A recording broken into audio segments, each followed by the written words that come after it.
Peace, peace, peace. What's going on? What's happening?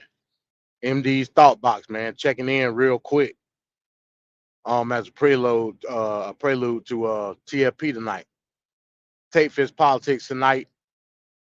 Um, 6 o'clock, 6:30.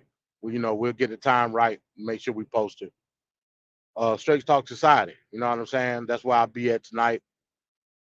Talking a myriad of topics, and of course, including the Iowa Caucus that happened yesterday. So basically, I came up here to admit defeat to Black Son. That yes, in fact, Ron DeSantis did slightly beat out Nikki Haley in the Iowa caucus. I gotta admit defeat. You know what I'm saying?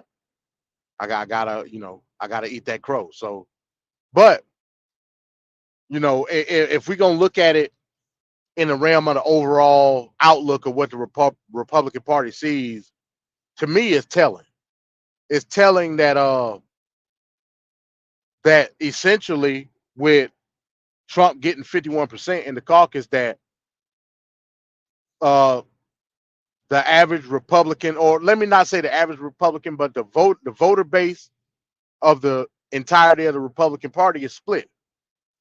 It's split between MAGA and classic conservatism. And I get that out of the totality of what happened yesterday than anything else. You know what I'm saying?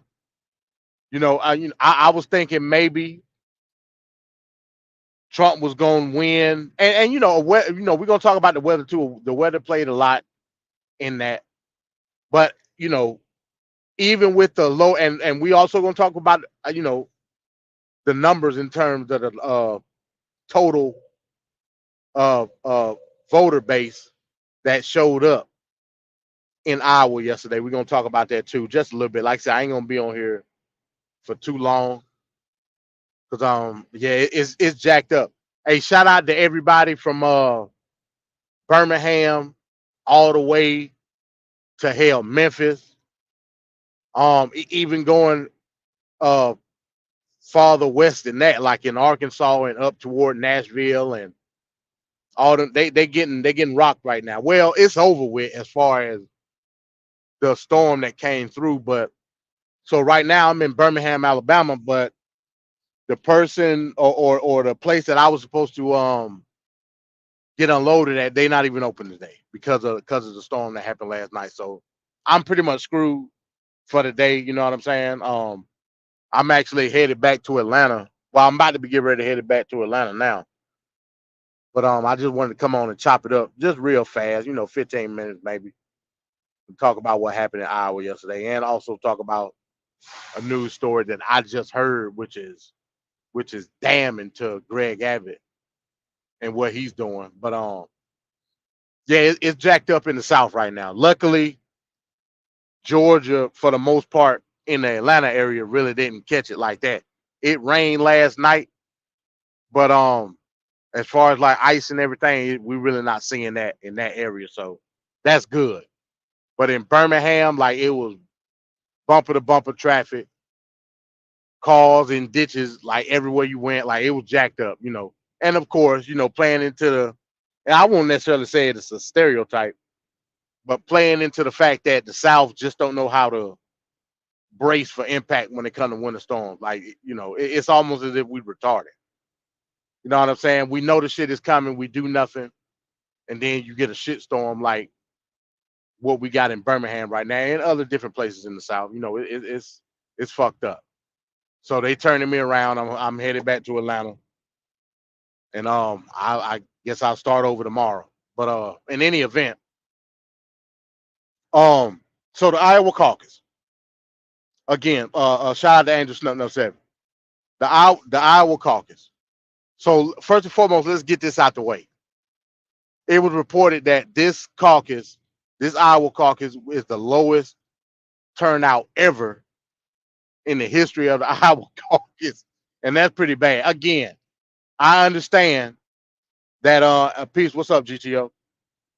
I understand that the weather was fucked up. I get it. You know what I'm saying? Trump tried to tell you, hey, if you If you vote then die, that's cool with him. So obviously people didn't heed that. They said, fuck it, we're not coming out. And I think the official numbers of the totality of the vote was just over 100,000 people. So you're talking about a state. You're talking about a state with millions of people. You know what I mean? A huge Republican voter base. Only 100,000 people pretty much showed up in the caucus, and that's bad. That's real bad. But again, you have to take the weather into account. That did play a factor. So it is what it is. You know what I'm saying? If it was me, I probably wouldn't have showed up either. Like that was brutal. GTO said, "OMG, they needed to stay where they at. This too much." Hey, I agree. I agree that to ask people to come out and embrace that type of winner is that that it really didn't make sense. In my humble opinion, they should have postponed it. You know what I'm saying? I'm just keeping a buck. They should have postponed it. Let me get a drink of water. It didn't make any sense to have those people out there to come vote, knowing that this was going to be the type of situation you was going to be faced with. So again, the lowest turnout ever in the history of the Iowa Caucus. But like I said again, even more telling is the simple fact that you only had 51% go for Trump when the numbers were projected to be way higher, like way higher. Some entrance polls going into the caucus had them upwards of 70%. You know what I'm saying? And that was with bad weather and low turnout being expected. So it's telling to an extent. You can clearly see the split now.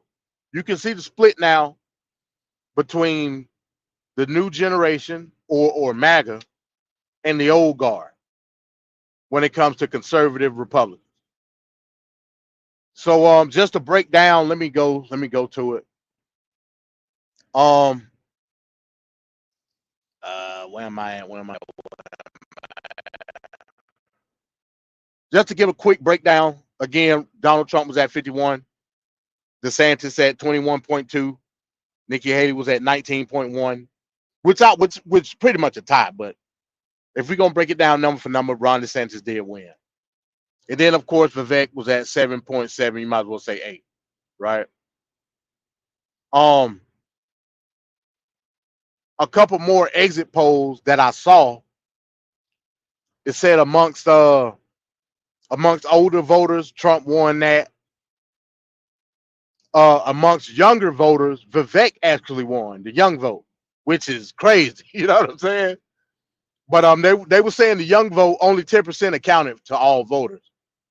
But when it comes to the young vote, Vivek did win the young vote. College educated voters, they were saying it was close, but they said Nikki Haley edged that out.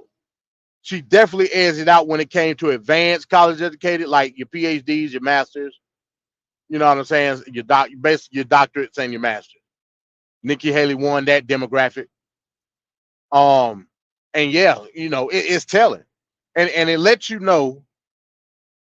It lets you know how the demographics are leaning toward either candidate. You know what I'm saying? And obviously, and she already has that reputation anyway with kowtowing to like the smug Republican, the ultra conservative Republican, and stuff like that. That's Nikki Haley's voter base. Whereas, it can be an argument made that people that consider themselves MAGA or people that consider themselves ultra nationalists but don't want to be associated with Trump based on all the stuff he got going with is leaning more toward Ron DeSantis.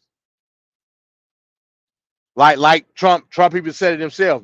He said Ron DeSantis was MAGA light. So that gives you an outlook of who's who in terms of what's going to happen in the next phase, which is next week in New Hampshire. Again, I'm sticking to my guns. I believe that Nikki Haley will win New Hampshire. If she don't win, she's gonna be close. She's gonna be close to Trump. If she don't win, let me just put that caveat out there. Um, what's the strategy? What's the next move for Nikki Haley and Ron DeSantis in terms of trying to discredit Trump now? Because now they got a visual on where the people lie. You know what I'm saying? The majority of people lie with Trump. Is there going to be a team up, so to speak, where yeah, we still running against each other, but the focal point now, beyond a shadow of a doubt, in terms of the policies, in terms of the track record, his presidential record, we going after Trump. I think that'll be a viable strategy. You know what I'm saying? Ron winning is my worst fear. I get I get it because again, Ron tout a lot of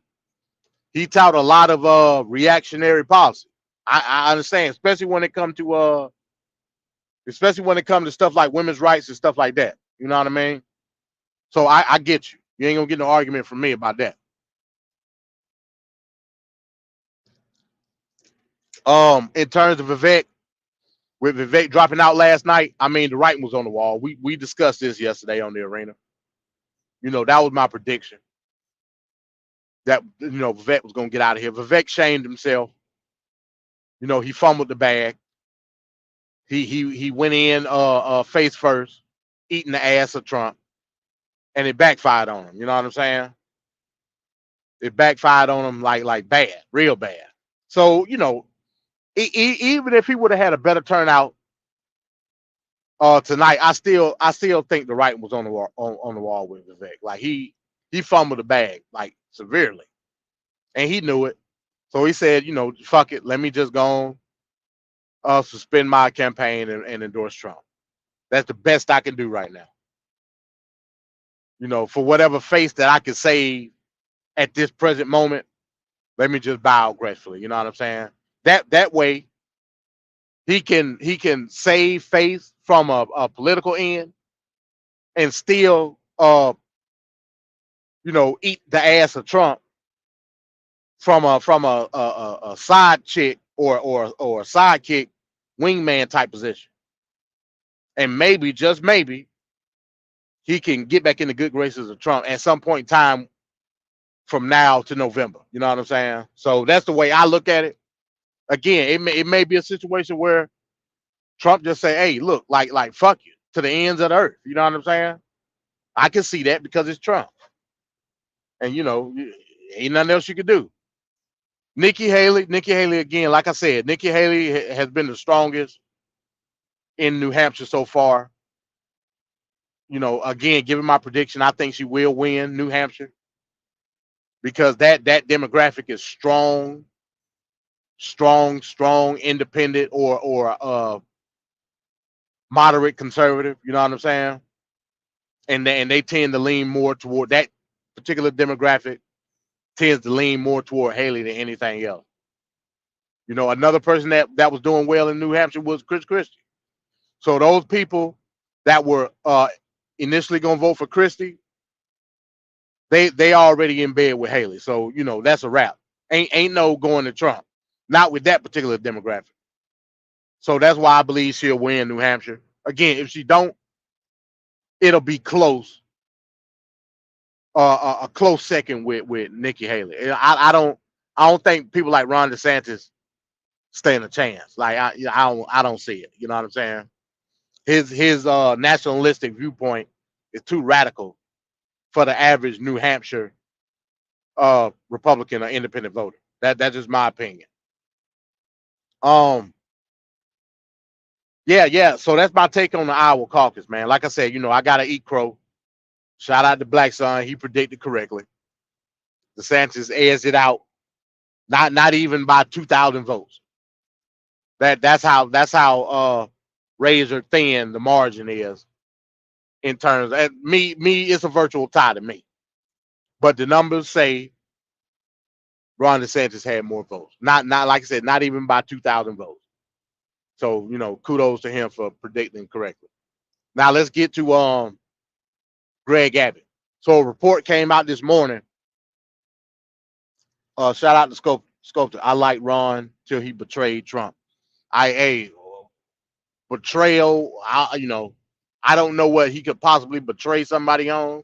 We talking about policy here, But again, that's the mentality of the average Trump MAGA think tank. You know what I'm saying? I don't know what else to call it. This ain't Game of Thrones. It's politics. But in any event, you know what I'm saying? I get you. But damning report came out this morning about Greg Abbott. So of course we all know that Greg Abbott has unconstitutionally co-opted the United States border, which is federal jurisdiction, by the way. He has unconstitutionally co-opted the United States border. He's put up buoys in the Rio Grande River with barbed wire linked to each buoy underwater. And the report came out today that there was a family of 3, 2 children and a mother that drowned in the Rio Grande, and by order of Greg Abbott, the Texas National Guard prevented United States Border Patrol from saving those people out the river. Again, let me give them a disclaimer.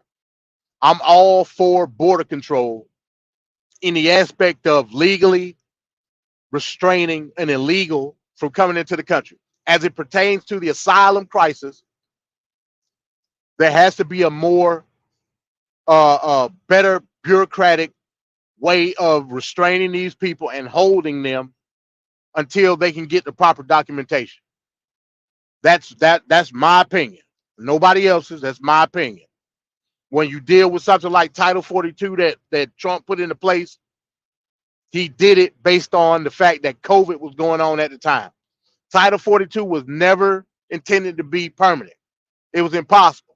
If you still think Title 42 is a plausible idea today, here in 2024, that would also mean that you will still be for lockdown due to COVID, because Title 42 was a COVID mandated bill. So you got to use logic and reason when you start talking. You just can't start MAGA babbling and then get caught up in something that you didn't intend to say. When it comes to Title 42, it specifically says, due to healthcare concerns involving the COVID pandemic. That's exactly what it say in the Title 42 bill.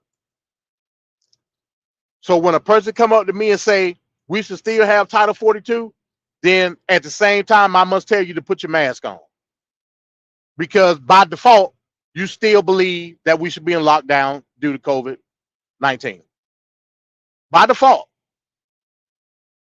So you can't use a Title 42 card. So now the question would be, how can I play the game of politics to where I can stop these people from coming into the country, but at the same time respecting international law due to the Geneva Convention, which says that you must give shelter to migrants that are seeking asylum. You got to be smart. You just can't MAGA babble. MAGA babble ain't gonna do it. So what Greg Abbott is doing right now, through the eyes of the Constitution, is illegal.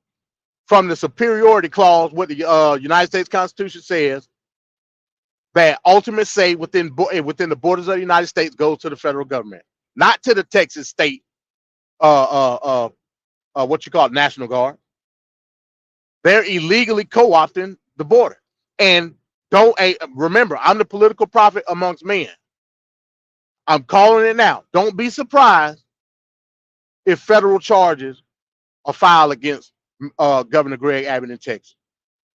Don't be surprised. You heard it here, folks. You heard it here first.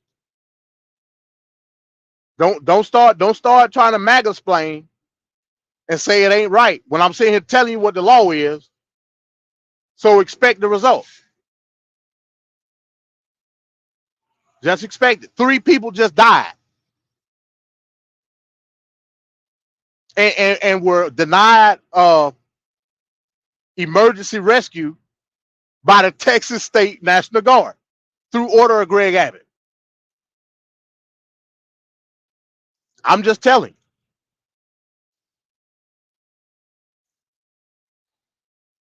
We not even getting we going through deep waters now. Fuck federal law. We talking about international law now. International law. I'm telling y'all better get y'all head out y'all ass when it comes to this nationalistic ideology. It ain't the move.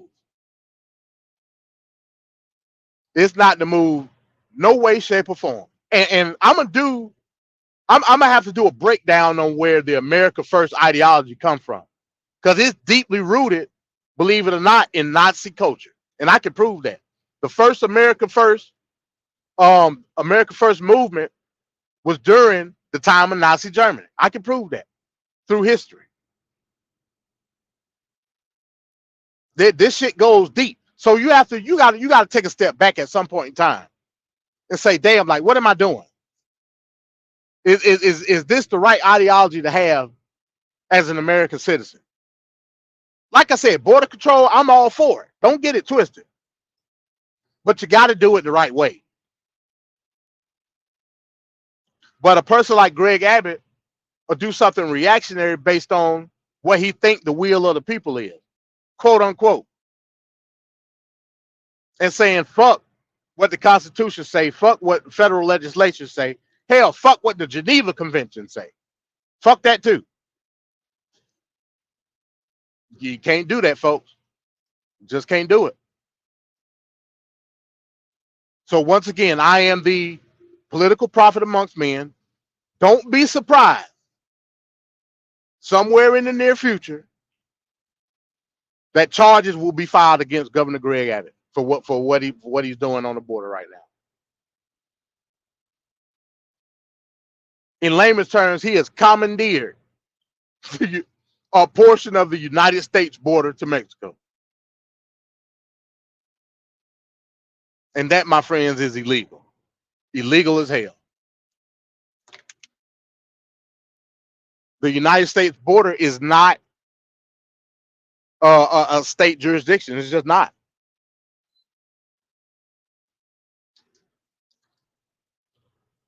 That's federal jurisdiction. And he is co-opted. So with that being said, I'm about to get ready to get up out of here, man, because I got to get back to Atlanta. Again, TFP tonight, Take Fist Politics on Straight Talk Society tonight, 6 o'clock. It may end up being 6:30. The year-end review 2023 politics is going to be an epic show. Also, next Tuesday, we got the Brawl for It All on Take Fist Politics. Blackness in politics, and I'm gonna be in one corner, and it's gonna be a 3-on-1 matchup with 3 Islanders trying to tell me that my interpretation of black is not the correct interpretation. Now, let me give a disclaimer, and everybody knows my position on black. You can see on my avatar right now, I have the word black, and it's crossed out. Politically, calling yourself black is one of the dumbest things you can do here in the United States of America. But I understand culturally, the essence of my blackness comes through a deep and rooted lineage based on our demeaning, disparaging, and persecution here in the United States. There's no denying that. But what I'm saying is, out that persecution, out that demeaning and disparaging interaction via slavery, Jim Crow, et cetera, we were able to cultivate a way of life out of that. That's considered the black culture. Now you're going to have to, here's the argument. Show me where anybody else in the diaspora not only cultivated a way of life, but self-identified the essence of blackness anywhere else in the diaspora. You can't do it. We made black exclusive based on our cultural upbringing. You can't deny that.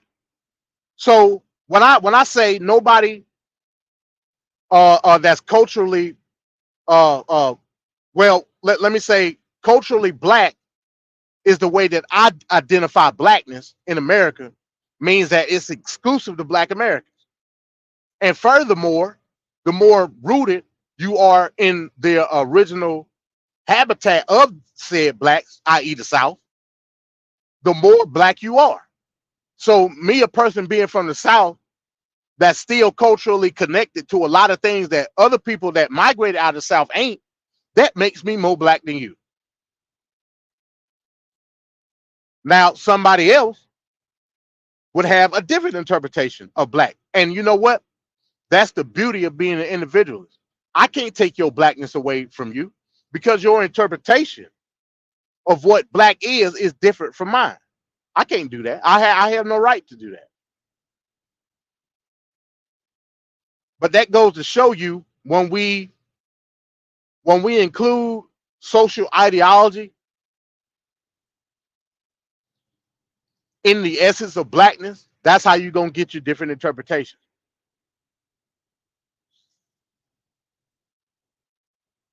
So I just wanted to say that. Be on the lookout. Let me see what date that's gonna be. The 23rd. January 23rd, Tate Fist Politics, the politics of blackness. That's gonna be a slobber knocker, folks. And I'm coming in representing the black Americans or the freedmen. And I'm going up against 3 Jamaicans. So it's all or nothing. But with that being said, man, shout out to everybody that came through. Like I said, I just wanted to come on real quick, talk about the results of the Iowa Caucus last night. You know what I'm saying? Interesting turnout. Like I said, lowest record number of people showing up to the Iowa Caucus in the history of the Iowa Caucus. Again, weather played a huge role. There's no denying that. But it gives a further outlook on the split within the Republican Party as it pertains to Trump and everybody else.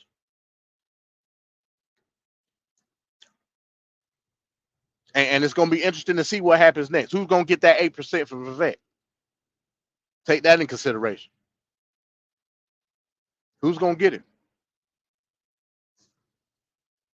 But hey, something to think on. Shout out to everybody that came through. Oh, appreciate that, Sculptor. Appreciate that. Shout out to you and shout out to GTO. Check me out later on today. Like I said, TLP year in review 2023. Tate Fist Politics. And with that, man, we out. Peace.